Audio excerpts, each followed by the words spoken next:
अगर किसी भाई की डेथ हो जाती है कर्मचारी की, उनके भी बहुत सारे बच्चे अभी नौकरी से वंचित रह गए हैं, वो सारे बच्चों को भी नौकरी देने का काम हम करेंगे।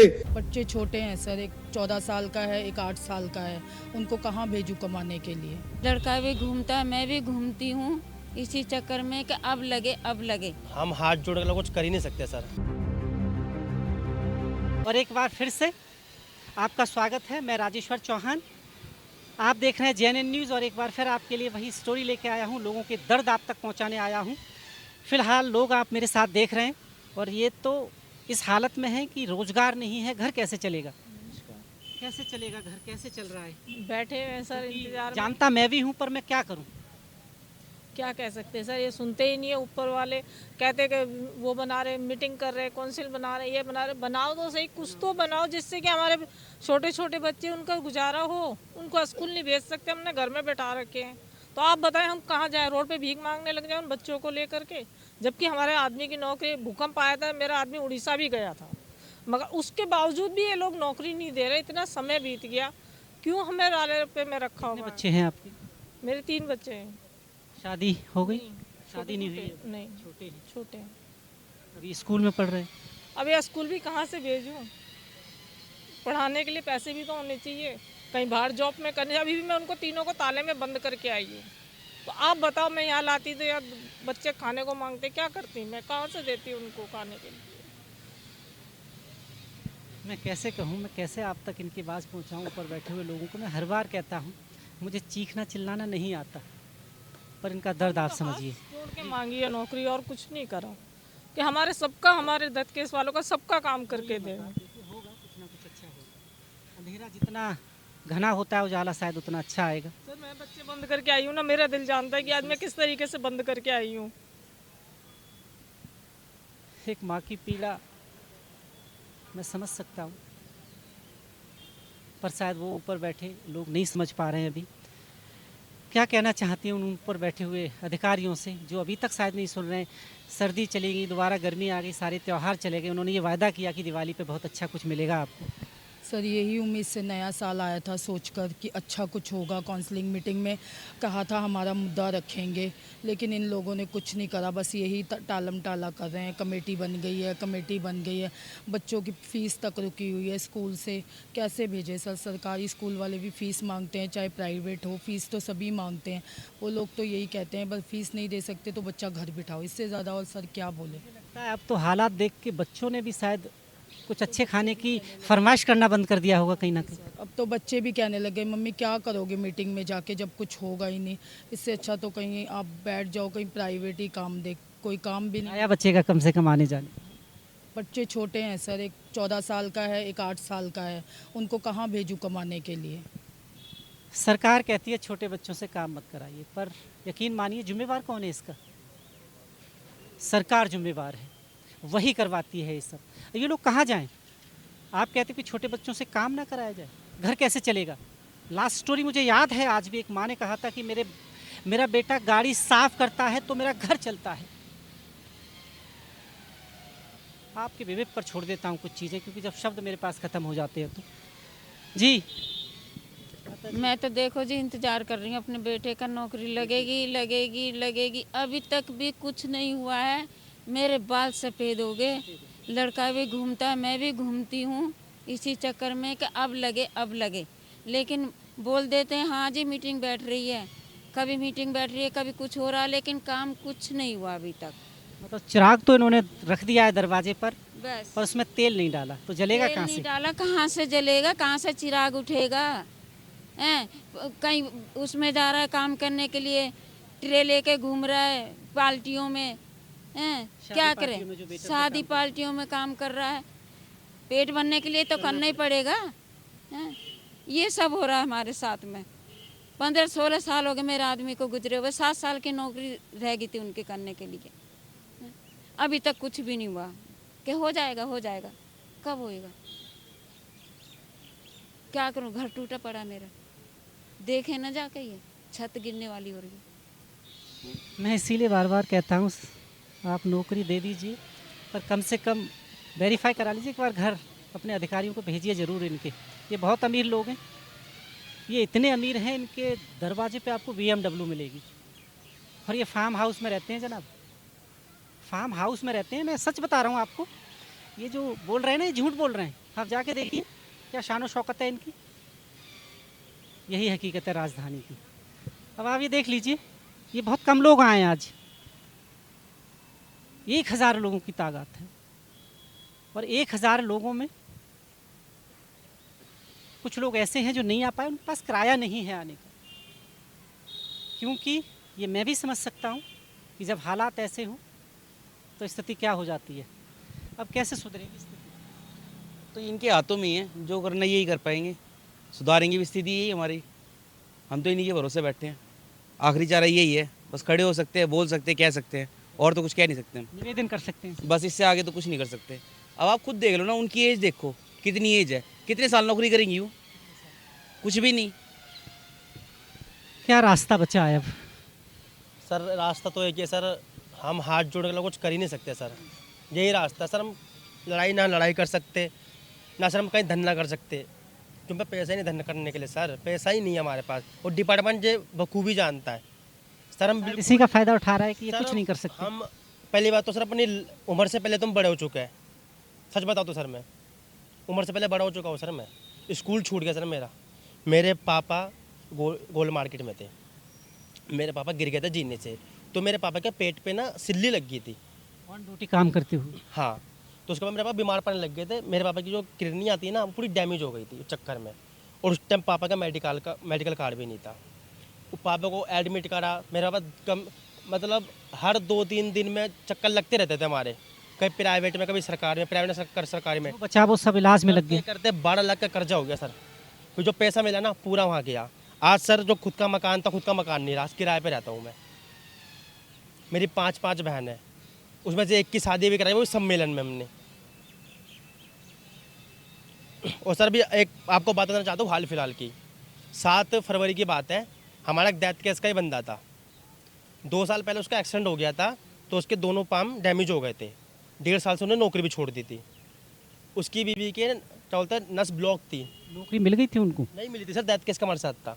शादी हो गई थी, उसकी बीवी की नस ब्लॉक थी, तो उसको आए दिन चक्कर आते ही रहते थे। तो वो जा रहे होगी राजस्थान गाँव में, चक्कर सर ऐसा है, बेचारी ट्रेन से गिर गई, एक्सपायर हो गई। शायद सर आज उस पर नौकरी होती तो इलाज करा सकता था सर, वो अपना भी अपनी बीवी का भी। आज उसके घर में सर मातम तो था, और एक मातम और हो गया। एक छोटा सा बच्चा जो बिना माँ के जिएगा ज़िंदगी भर। सर मैं एक छोटी सी बात पहुँचाना चाहता हूँ डिपार्टमेंट के लोगों को।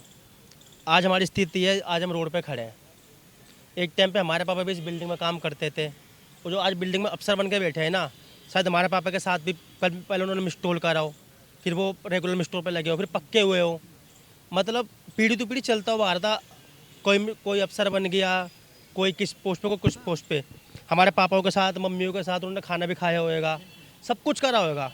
पर आज जो स्थिति हमारे साथ है ना, वो कल उनके साथ भी हो सकती है। उनको खुद सोचना चाहिए। आज मेरे दोस्त के, मेरे भाई के बच्चे रोडों पे घूम रहे हैं, कल कुछ स्थिति मेरे साथ भी हो सकती है।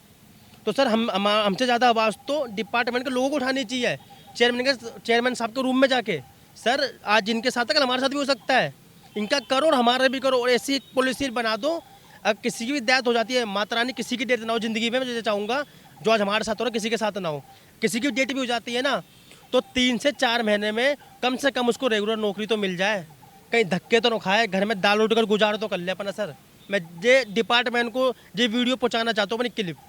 जितने भी अंदर हेड ऑफिस में हो, गोल्ड मार्केट में हो, पूरी NDMC नई दिल्ली के एरिया के लोगों को मेरी बात पहुँचाना चाहता हूँ।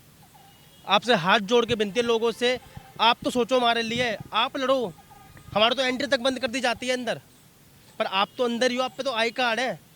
कुछ तो मतलब ऐसा कुछ तो सोचो हमारे लिए। आप हो तो हम है तो आप हो। इंसान तो इंसान की मदद करता है, श्री कृष्ण तो आएगा नहीं मदद करने, आप ही तो मदद करोगे हमारी। तो आप डिपार्टमेंट को बात पहुँचाओ ना हमारी, कि सर आज ये बच्चे, हमारे तो बच्चे रोड पे खड़े हैं, हमारे भाई के तो बच्चे हैं, कल को हमारे बच्चे भी रोड पे खड़े हो सकते हैं। तो सर कुछ तो हल निकालो, इनका जल्द से जल्द हल निकालो। मैं एक चीज़ जानना चाहता हूँ, हमेशा बात आ जाती है पॉलिसी की। पॉलिसी आपने तो नहीं बनाई, इन्होंने बनाई या आप में से किसी ने बनाई? आपको तो शायद ये भी नहीं पता होगा कि वो पहले वाली जो पॉलिसी थी, वो पॉलिसी ये कहती थी कि ऑन ड्यूटी अगर किसी की मृत्यु हो जाती है उसे नौकरी मिलनी चाहिए उस बिहाफ पर उस पॉलिसी को कब चेंज कर दिया वो भी इन्होंने ही किया। और अब अगर इतने सारे लोगों का रोजगार का मामला है तो पॉलिसी को चेंज भी यही कर सकते हैं, चेंज करके आपको जॉब दे सकते हैं। सर ये जो रूल है ना, ये डीओपीटी का रूल है जिसमें 5% लोगों को नौकरी दी जाती है। वो उन लोगों के हिसाब से बनाई गई थी जो मिनिस्ट्रियल काम करते हैं, साफ सुथरे ऑफिस में। रोक रहा हूँ आपको, जी। 5% ठीक है, ये बहुत पुराना चला आ रहा है, ये आज नहीं बना। जी। पर उस वक्त देखो जनसंख्या भी तो कम थी कि 5% में काफी लोग कवर हो जाते कवर थे। हो पर जब अब लोग बढ़ गए तो 5% में कितने लोग कवर होंगे? 1000 में सिर्फ 110 लोग कवर हुए। सर वो भी टाई पहनने वाले लोगों के लिए था। अब जैसे दिल्ली जल बोर्ड का रूल है, उसमें सब लोगों को नौकरी दी जाती है। ये हम लोगों पॉलिसी वहाँ ला के दे चुके हैं। गवर्नमेंट ऑफ इंडिया जीडीएस जो है, ग्रामीण डाक सेवा, उसकी भी पॉलिसी हमने यहाँ पर ला के दी, हर मेंबर को ला के दी। बांसुरी स्वराज जी को दी, हर मतलब परवेश वर्मा जी को दी, सबको दी।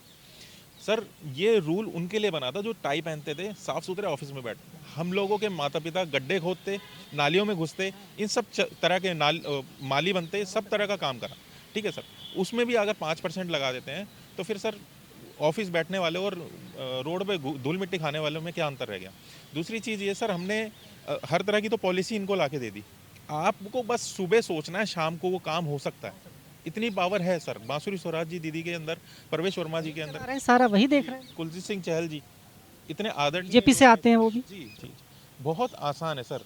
पहले ये था कि 2-2 सरकारें थी तो बहुत कंफ्यूजन होती थी, इनको हटाओ। यहाँ एक चीज़ आपको याद दिलाना चाहता हूँ, मैं एमसीडी की बहुत सारी चीज़ें कवर करता हूँ, वहाँ बहुत कुछ अच्छा हो रहा है, बेहतर हो रहा है, आपको नज़र आता है। लोग परमानेंट भी हो रहे हैं, बहुत सारी चीज़ें हैं।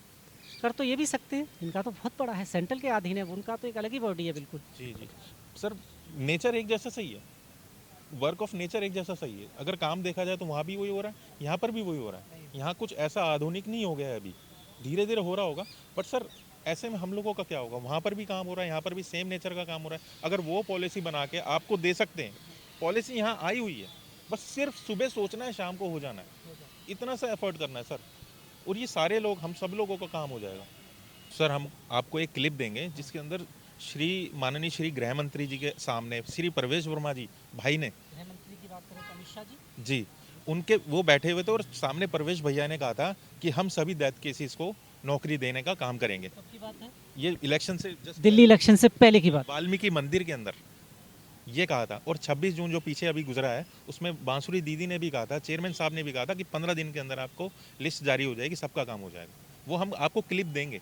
सरकार बने हुए तो तकरीबन 9-10 महीने हो गए, जी जी जी, ये मैं कह रहा हूँ, शायद अब वो 95 से भी इनकार कर देंगे। सुबह बोले शाम को काम हो जाए, इतनी पावर है चहल जी में, चेयरमैन साहब में, सब में। बांसुरी दीदी चाहे, दीजिए मुझे वो क्लिप जरा इस बार। जी जी, हम आपको प्रोवाइड करवा देंगे। आप देखिए कि नेताओं के झूठ की क्या पराकाष्ठा है।